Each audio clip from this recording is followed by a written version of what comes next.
Double silk थ्रेडमध्ये हे leaf होत आहे.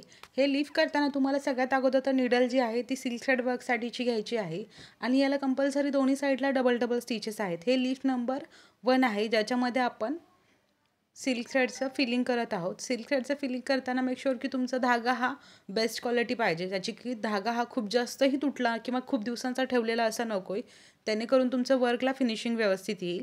आता इथं खालच्या साईडला डबल स्टिच, देन तोच धागा वर कंटिन्यू करायचा, तिथं देखील डबल स्टिच करायचं. डबल स्टिच करताना धागाला व्यवस्थित टाईट हातामध्ये हँडल करायचं आहे. धागा लूज ठेवायचा नाही. जर धागा आपला लूज होत असेल तर तो ब्रेक होतो, आतमध्येच तुटतो किंवा आतमध्ये तो खराब देखील होऊ शकतो. याच्यासाठी व्यवस्थितपणे फिनिशिंग.